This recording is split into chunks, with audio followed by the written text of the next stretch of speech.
Hi, Amy. Thank you for helping me out today. I really appreciate it. So, the leadership challenge that I'm going to have this school year is implementing character building curriculum for the eighth grade team. The character building curriculum, which is now being required by the state of Kansas, started at my school last year, and I helped implement it at that time, and it didn't go great.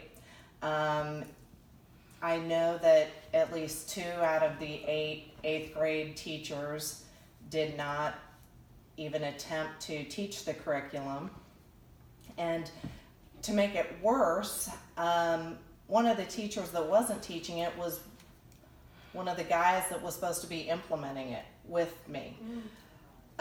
So there's a new person that's going to be rolling it out with me, and so I'm really hoping that that will make it more appealing to others, and I'm hoping we'll be able to hold our teachers more accountable. But the real challenge is to get these teachers on board. How do you make teachers excited about a curriculum or a study that's not even theirs? So I personally find it difficult to get truly enthusiastic about things that aren't mine, like the DBQ. But I fake it as much as I can, and everything turns out okay. And maybe that's what I need to do, is to be extremely direct with the teachers, letting them know that I know they're not thrilled about it. I know some of them didn't even teach it last year. And let them know that I question, how are we supposed to expect the students to change their behavior when we are not willing to help them change their behavior by giving them and teaching them strategies that could potentially help them with their behavior. And stress to the teachers that the curriculum may not be exactly to their liking or how they would present it. So present it in your own way, but just make sure and address the topics. We ask our students to just try, or at least try, but we ourselves are not willing to try. What kind of message does that send to our students? It lets them know that they aren't worth it. It lets them know that we are not willing to expand our minds. We must be great examples to our students, showing them that we in fact do have a growth mindset. Getting these teachers to be passionate about a curriculum that they have no real say about, a curriculum that they didn't sign up to teach, is a real challenge. Maybe if we would start the year off by pairing up teachers and co-teaching the lessons, that would set the stage for the students and the teachers and explicitly show the expectations within the curriculum and within the time period that's given. We had already planned on including activities that would bring 2 classes together on a regular basis, almost once a month.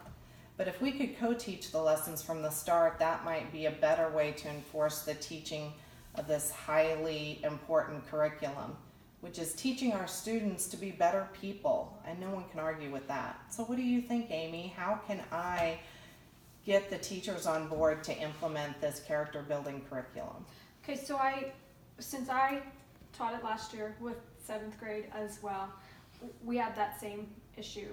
We were given the curriculum and what we were supposed to do every day. Now for me, I liked that.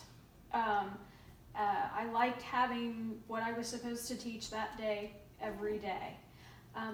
But the fact that you are giving the topics and allowing teachers to have the freedom to teach that topic however they want, that puts their personality into the lesson. It might make it more personable and appealing to those teachers that have been standoffish for it. Other than that, I don't really know. I think that you may always struggle with those few diehards that don't believe that this social and emotional issue is important for our students, but technically we know that it is highly important, that they cannot learn when they are not in a place in their brain to learn. So I would just also maybe present some statistics showing why this kind of thing is necessary. I don't know. That's a great idea. I mean, you know, some of these people like, well, maybe it's, why is this so important? Well, maybe show them why it's important. Give them some statistics and some fact-based stuff. And I do like the fact that you're going to partner up. That makes the one teacher that's not teaching it Accountable. in with somebody else that is. Right. And at least the students are going to get the material that they need. So that's what I would do. Okay, so definitely let them know that they can teach it their way, just But so long you've as given they're them the stuff. right. Yeah, Why they wouldn't do that, I don't know. they do have the lesson plan, but you know, just for them to at least touch on the topic, letting them know that they can teach it their way if they so choose. And then I really like the idea of giving them statistics, like some hard facts on this kind of character building and character lessons really does make a difference and really does change behavior in children. That's a great idea.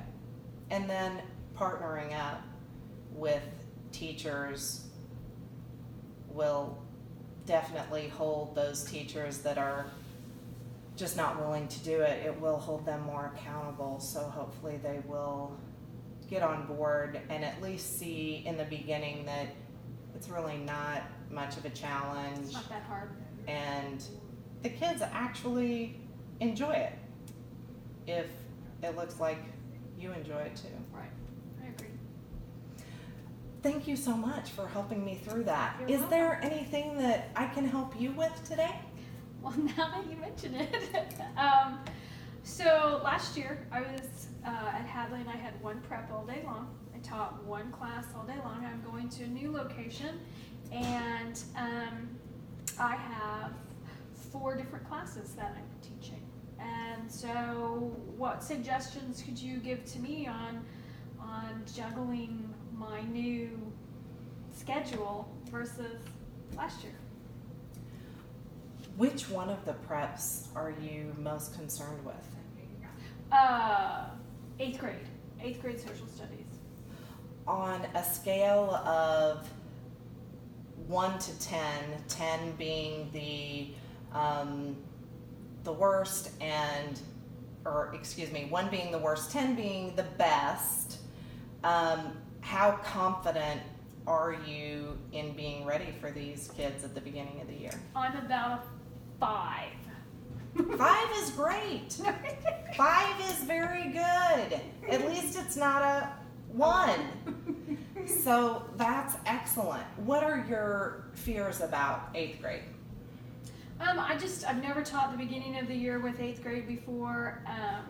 Not really sure where to start, and just really getting going with it. Things I need to touch on, so I can get it. You know, because I taught 7th grade last year, and these are the 7th graders that I had last year. Not literally, but I'm hoping that they're going to be a little bit more mature and not quite so 7th grade-ish. But I just want to make sure that I start out the year good. How do you do team building with your 7th graders? Yes.